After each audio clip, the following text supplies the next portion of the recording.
There I am. I'm live. And undercaffeinated. But I'm here. I made it.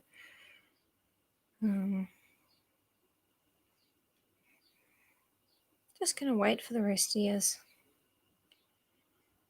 And try and find the story.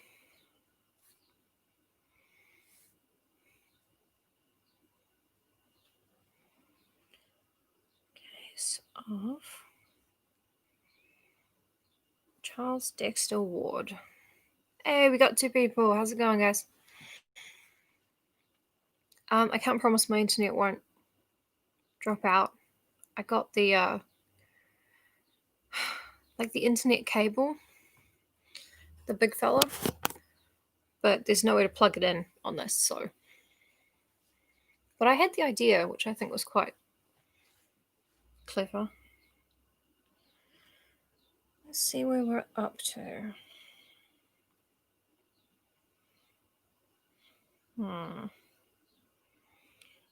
A result and a prologue we've done.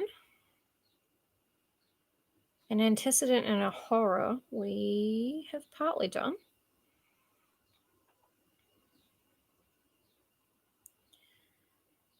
The final change in Joseph Kerwin. Yeah.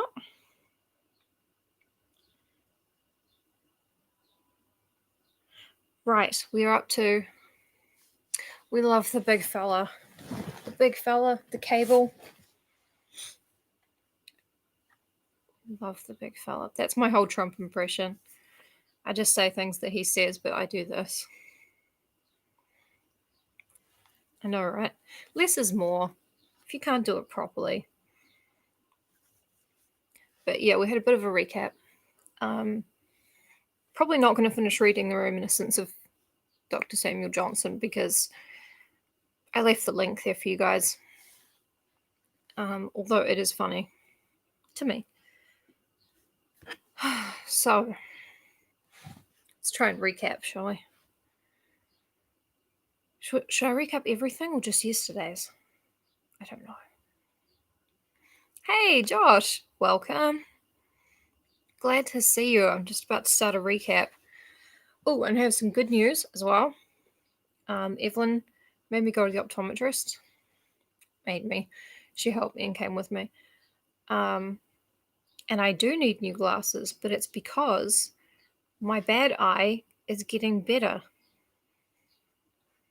It's like it's failing so hard at its job that it's actually crossing over into being less shitty at seeing. I mean, that's incredible. That's such a brand accurate thing. My eye is such a fail son, it's working better than before. But yeah, okay, the whole thing. Case of Charles Dexter Ward. Okay, so there's this guy. He's a young guy. He's a Lovecraft protagonist like all of the others. He's young. He's obsessed with the past. She really is. And it is wonderful news. He's a white man. Yeah, definitely. Oh, my eye is like a white man. Yeah, that's true. It's the male gaze. That one's a girl. She works so hard looking at all the dumb shit on the internet 24/7. I keep it open when I'm asleep so I don't like miss out on trends. Okay, so Charles Dexter Ward, he's a young guy. He's obsessed with the olden days. He's like covertly racist, but that's kind of a given. And then one day he became kind of obsessed with this ancestor that he finds out he had called Joseph Kerwin, who came to his town of Providence, Rhode Island, from Salem in 1692. Kerwin had a house in town, which is still standing, which he built, and he had a farmhouse, like out in the middle of nowhere, which was really freaky. And a bunch of animals kept disappearing, and he was in the slave trade, and a bunch of like the enslaved peoples that he had brought to America went missing as well. Like there were way more on the ship than ever made it to be sold. And then he had to give that up because it wasn't profitable, which is obviously the motive. And a bunch of sailors from town would go missing. It was, they said pretty weird stuff about him. And, also, Joseph Curwen didn't age. So he still looked about 35 when he should have been 100 years old. And he married this 18-year-old girl, which is really topical, as it turns out. Not going to comment on that. And she had a baby, a little girl, who is the ancestor of Charles Dexter Ward in the present day. So Dexter was like finding out all of this shit, and at some point he goes mad. We don't know what the madness is about yet. We've been given hints and stuff, but we know that he was confined to an asylum, and his family doctor went to visit him, and then after that he just vanished, like he escaped or disappeared or something. So that's kind of the framing mystery, and now we're into the extended flashback about Joseph Curwen. So the other thing that you need to know is that Joseph Curwen's 18-year-old wife had a fiance before him who was Ezra Whedon, and he was a sailor. So he's like away, and then he's back, and then he's away. Oh, and the other thing you need to know is that Joseph Curwen knows a bunch of secrets about people in the town that only their ancestors, like their family secrets, and he blackmails them with it, which is why he got this woman to marry him instead of Ezra Whedon. So Whedon has been spying on him for about 3 years. And now we're up to chapter 4 of part 2. So, by the autumn of 1770, Whedon decided that the time was ripe to tell others of his discoveries, for he had a large number of facts to link together, and a second eyewitness to refute the possible charge that jealousy and vindictiveness had spurred his fancy. As his first confidant, he selected Captain James Mathewson of the Enterprise, who on the one hand knew him well enough not to doubt his veracity, and on the other hand was sufficiently influential in the town to be heard with respect. The colloquy took place in an upper room of Sabin's Tavern near the docks, with Smith present to corroborate virtually every statement, and it could be seen that Captain Mathewson was tremendously impressed. Like nearly everyone else in the town, he had had black suspicions of his own anent Joseph Curwen. Hence it needed only this confirmation and enlargement of data to convince him absolutely. At the end of the conference he was very grave, and enjoined strict silence upon the two younger men. He would, he said, transmit the information separately to some 10 or so of the most learned and prominent citizens of Providence, ascertaining their views and following whatever advice they might offer. Secrecy would probably be essential in any case, for this was no matter that the town constables or militia could cope with, and above all else the excitable crowd must be kept in ignorance, lest there be enacted in these already troublous times a repetition of that frightful Salem panic of less than a century before, which had first brought Curwen hither. The stuff going on right now, I don't know if I need to mention this, but the troubled times they're talking about is the American Revolution, which is not quite started yet, I think. The right person to tell, he believed, would be Dr. Benjamin West. All Lovecraft stories are linked. Whose pamphlet on the late transit of Venus proved him a scholar and keen thinker. Reverend James Manning, president of the college, which had just moved up from Warren, and was temporarily housed in the new King Street schoolhouse, awaiting the completion of its building on the hill above Presbyterian Lane. Ex-Governor Stephen Hopkins, who had been a member of the Philosophical Society at Newport, and was a man of very broad perceptions. Hi, Danny. Don't worry, I just recapped. Ezra Whedon is telling his story to these guys that I'm listing. Ezra Whedon is the first fiance of the 18-year-old girl who had to marry Joseph Curwen. So it's 1770, and now he's telling all the stuff that he's seen, inspired, and thought about to these prominent men of the town. John Carter, publisher of the Gazette.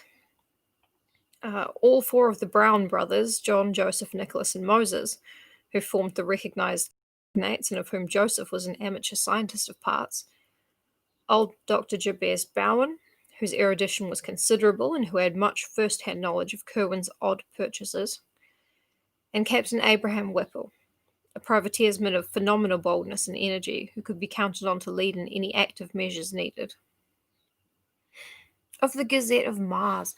Yeah, Robert E. Howard and H.P. Lovecraft, they were friends. They would write to each other, and they collaborated on a story where a bunch of authors would sort of, write a chapter each and then pass it on.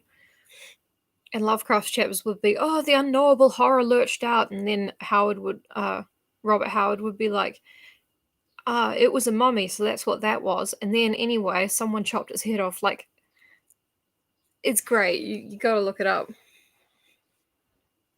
But yeah, that's definitely on purpose, I think. These men, if favourable, might eventually be brought together for collective deliberation, and with them would rest the responsibility of deciding whether or not to inform the governor of the colony, Joseph Wanton of Newport, before taking action. So back in the day, you just had to gather like a bunch of guys that you knew, and then you could go and raid an old man's farm and just see what you could see. The mission of Captain Mathewson prospered beyond his highest expectations, for whilst he found one or two of the chosen confidants somewhat sceptical of the possible ghastly side of Wheaton's tale, there was not one who did not think it necessary to take some sort of secret and coordinated action. Curwen, it was clear, formed a vague potential menace to the welfare of the town and colony, and must be eliminated at any cost. Late in December 1770, a group of eminent townsmen met at the home of Stephen Hopkins and debated tentative measures. Oh, you still can. But, should you?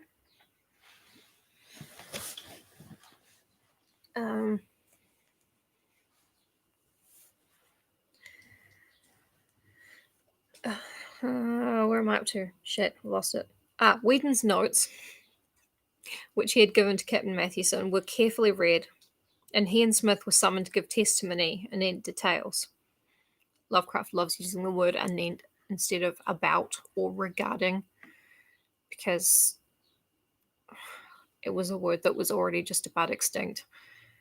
He loved that kind of thing. Every time he writes the word show, he writes it SHEW, because it's an antique spelling.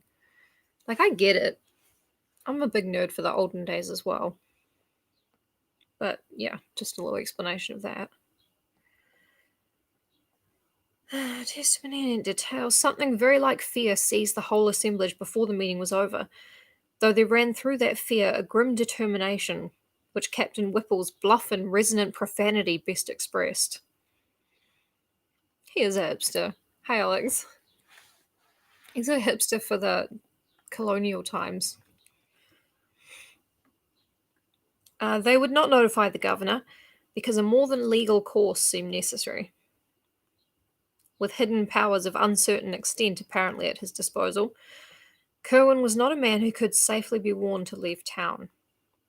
Nameless reprisals might ensue, and even if the sinister creature complied, the removal would be no more than the shifting of an unclean burden to another place. Very like fear, but, felt by men of action, men of colonial times. Not fear, but something like it.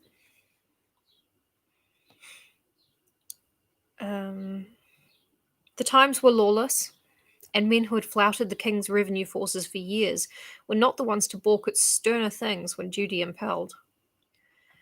Kerwin must be surprised at his Pawtuxet farm by a large raiding party of seasoned privateersmen, and given one decisive chance to explain himself. If he proved a madman, amusing himself with shrieks and imaginary conversations in different voices, he would be properly confined. This is some shit that you could overhear from outside his house if you were skulking and listening.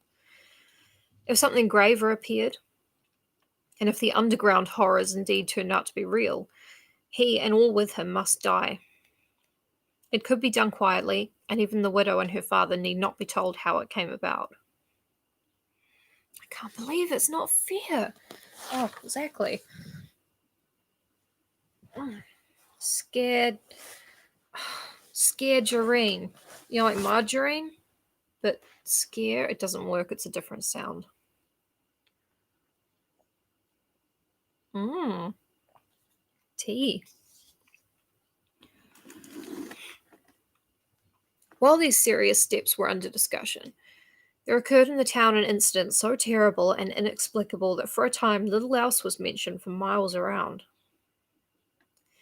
In the middle of a moonlight January night, with heavy snow underfoot, there resounded over the river and up the hill a shocking series of cries, which brought sleepy heads to every window, and people around Weybosset Point saw a great white thing plunging frantically along the badly cleared space in front of the Turk's Head. A pub, I assume. There was a baying of dogs in the distance, but this subsided as soon as the clamour of the awakened town became audible. Parties of men with lanterns and muskets hurried out to see what was happening, but nothing rewarded their search.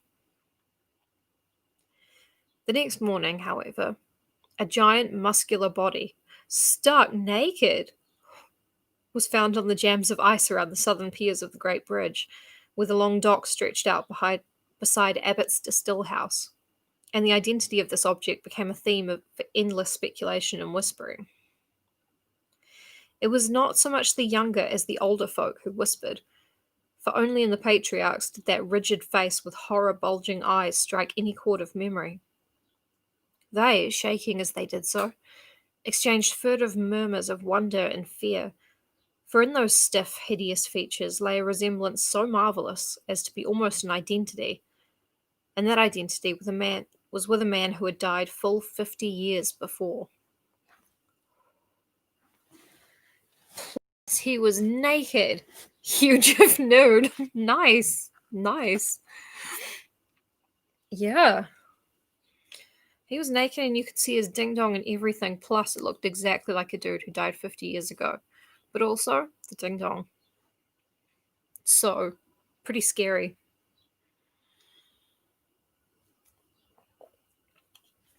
Ezra Whedon was present at the finding, and remembering the baying of the night before, set out along Weybosset Street and across Muddy Dock Bridge, whence the sound had come. He had a curious expectancy, and was not surprised when reaching the edge of the settled district where the street merged into the Pawtuxet Road, he came upon some very curious tracks in the snow. The naked giant had been pursued by dogs and many booted men, and the returning tracks of the hounds and their masters could be easily traced. They had given up the chase upon coming too near the town. Whedon smiled grimly, and as a perfunctory detail traced the footprints back to their source. It was the Pawtuxet farm of Joseph Kerwin, as he well knew it would be, and he would have given much had the yard been less confusingly trampled. As it was, he dared not seem too interested in full daylight. Dr. Bowen, to whom Whedon went at once with his report, performed an autopsy on the strange corpse and discovered peculiarities which baffled him utterly.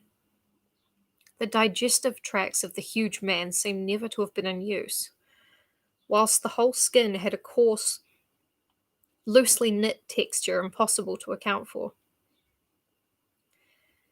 Impressed by what the old men whispered of this body's likeness to the long-dead blacksmith Daniel Green, whose great-grandson Aaron Hoppin was a supercargo in Kerwin's employ, Whedon asked casual questions till he found where Green was buried. That night, a party of 10 visited the old North Burying Ground, opposite Herndon's Lane, an opened grave. They found it vacant. precisely as they had expected. Oh, I think being found naked and dead on a pier 50 years after you die, I I think that's cool. That's really legendary. Like, you're like, yeah, mysterious and awesome. Meantime, arrangements had been made with the post riders to intercept Joseph Curwen's mail. That's a crime. And shortly before the incident of the naked body, there was found a letter from one Jedediah Orne of Salem, which made the cooperating citizens think deeply. It would be more creepy if there were two bodies. You dig up the grave and there's like an extra one. I was just thinking about, like, he keeps saying that the body was naked, which makes me think about like a colonial um Benson and Stabler discovering, like, it's like Law and Order Special Victims Unit 1770. It would be so great. I don't know what it would be like, but it would be great. I think they would find it very difficult to solve a crime. Like that John Mulaney bit where he's like, in the olden days, all you had to do to get away with murder is just not be there when the cops arrived. But anyway, they found a letter from Jedediah Orne of Salem, right, to Joseph Curwen. Parts of it, copied and preserved in the private archives of the Smith family where Charles Ward found it, remember him? Ran as follows. I delight that you continue in the getting at old matters in your way, and do not think better was done at Mr. Hutchinson's in Salem Village. Certainly, there was nothing but the liveliest awfulness in that which H raised up, from what he could only gather a part of. What you sent did not work, whether because of anything missing, or because the words were not right from my speaking or your copying. I alone am at a loss. I have not the chemical art to follow Borellus, and own myself confounded by the 7th book of the Necronomicon that you recommend. But I would have you observe what was told to us about taking care whom to call up. For you are sensible what Mr. Mather writ in the marginalia of blank, don't know, and can judge how truly that horrendous thing is reported. I say to you again, do not call up any that you cannot put down, by the which I mean any that can in turn call up somewhat against you, whereby your powerfulest devices may not be of use. Ask of the lesser, lest the greater shall not wish to answer, and shall command more than you. I was frighted when I read of your knowing what Ben Zariatnatmik had in his ebony box, for I was conscious who must have told you. And again I ask that you shall write me as Jedediah and not Simon. In this community a man may not live too long, and you know my plan by which I came back as my son. I am desirous that you will acquaint me with what the black man learnt from Silvanus Cocidius in the vault under the Roman wall, and will be obliged for the lending of the manuscript you speak of. So there's a lot to think about in that letter. Goings on in Salem. Please don't write to me under my real name. You know that I'm living as my own son right now, because I've lived too long and people freak out when you do that. And try not to call up anything you can't put down, which is a really good rule, I think. Oh, and when they say the black man, that's capital B. I think I was calling him the dark man before, because it just sounded a bit better. They mean oh yeah, tax evasion, definitely. Yep.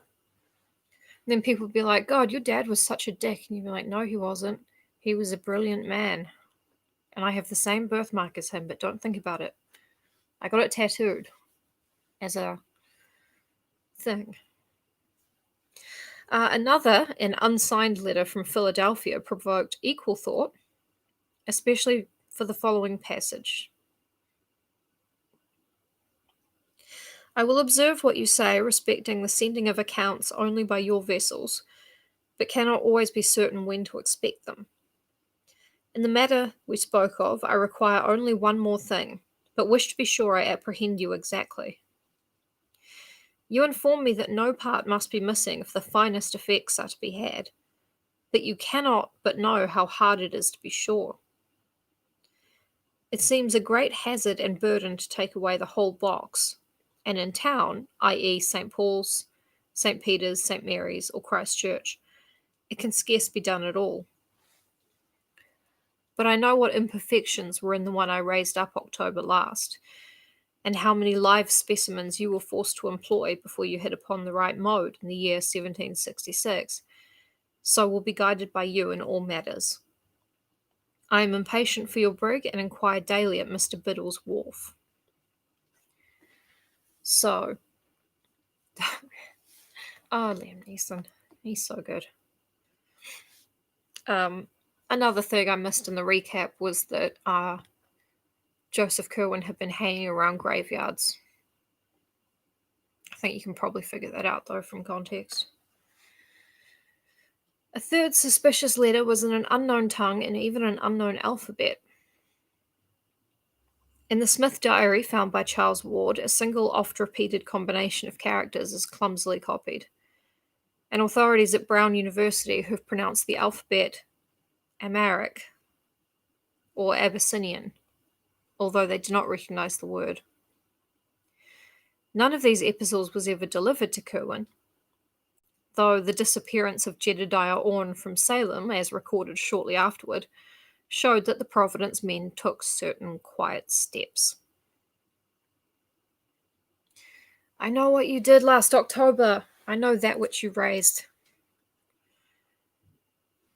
and the imperfect nature of it.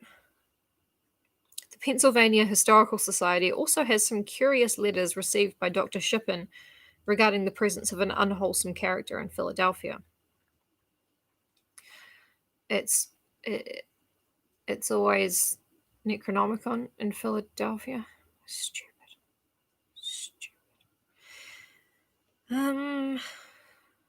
But more decisive steps were in the air, and it is in the secret assemblages of sworn and tested sailors and faithful old privateersmen in the brown warehouses by night that we must look for the main fruits of Whedon's disclosures.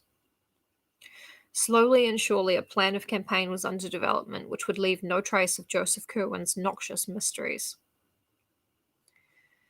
Oh, Abyssinian. It sounds like abyss. And like something very old. Yeah, we've had to read through a bunch of chapters just about Curwen and the town of Providence as it was in those days, and the vague suspicions. So it's really exciting to always sound dead in Philadelphia. Frank is trying to raise up that which he cannot put down. I can't do it. I can't do the voices, but I'll write it. I'll write down some Lovecraftian Always Sunny fanfiction. I'll do that later, if you remind me. But yeah, it's really exciting to actually see things happen now. Curwen, despite all precautions, apparently felt that something was in the wind, for he was now remarked to wear an unusually worried look. His coach was seen at all hours in the town and on the Pawtuxet Road, and he dropped, little by little, the air of forced geniality with which he had latterly sought to combat the town's prejudice.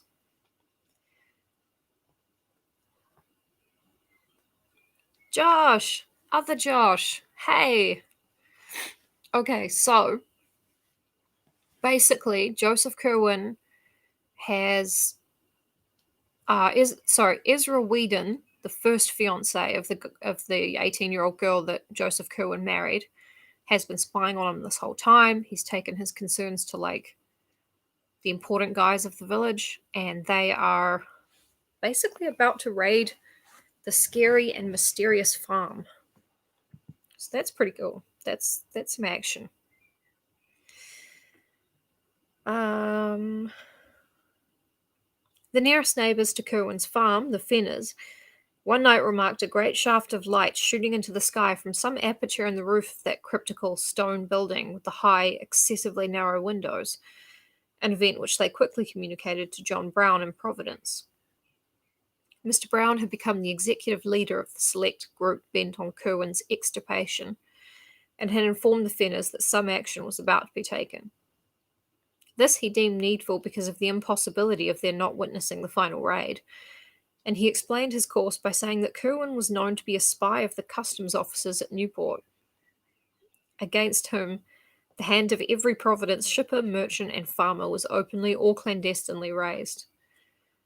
Whether the ruse was wholly believed by neighbours who had seen so many queer things is not certain, but at any rate, the Fenners were willing to connect any evil with a man of such queer ways. Problematic. To them, Mr. Brown had entrusted the duty of watching the Curwen farmhouse and of regularly reporting every incident which took place there.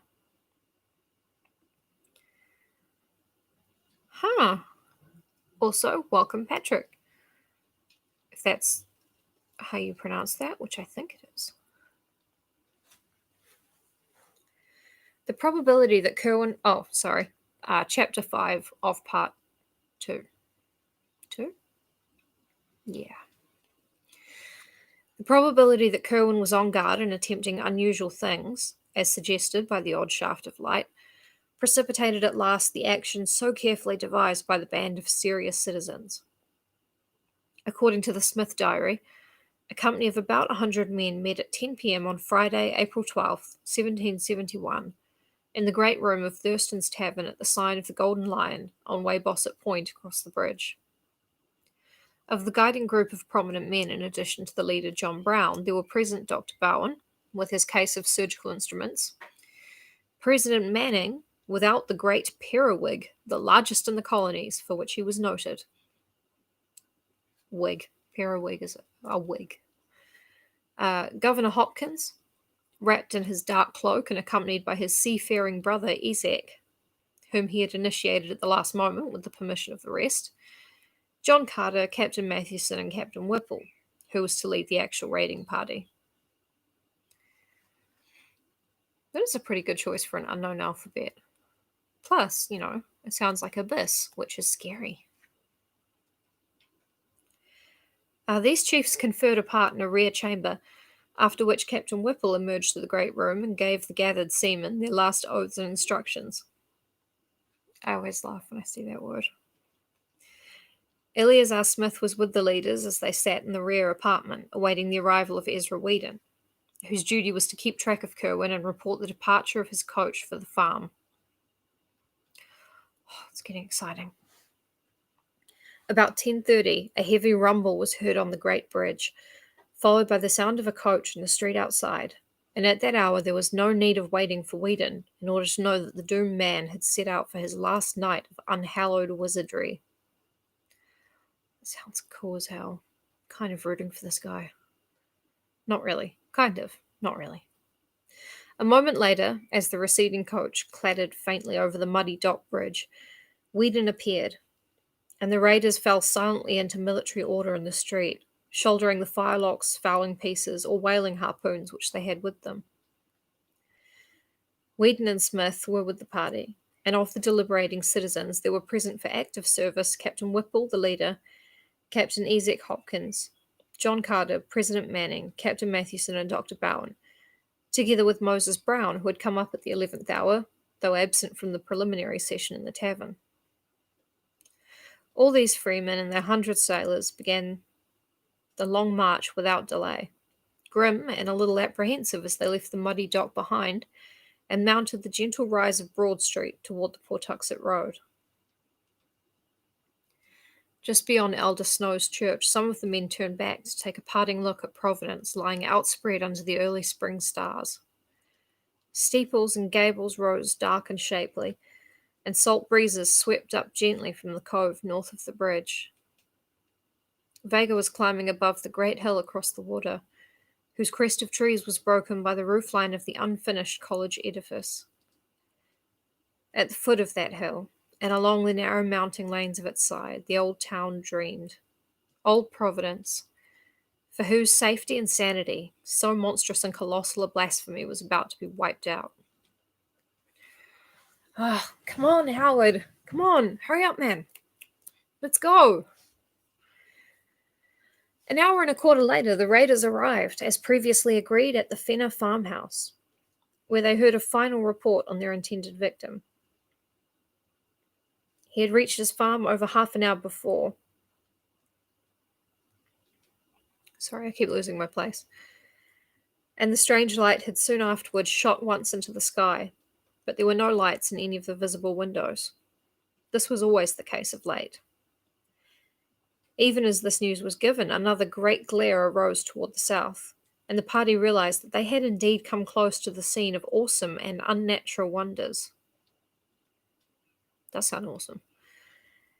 Captain Whipple now ordered his force to separate into 3 divisions, one of 20 men under Eleazar Smith to strike across to the shore and guard the landing place against possible reinforcements for Kerwin, until summoned by a messenger for desperate service. A second of 20 men under Captain Ezek Hopkins to steal down into the river valley behind the Kerwin farm and demolish with axes or gunpowder the oaken door in the high, steep bank, and the third to close in on the house and adjacent buildings themselves. Spot of bother. Kerwin, yeah. I've been saying it. I'll put the right spelling in chat. I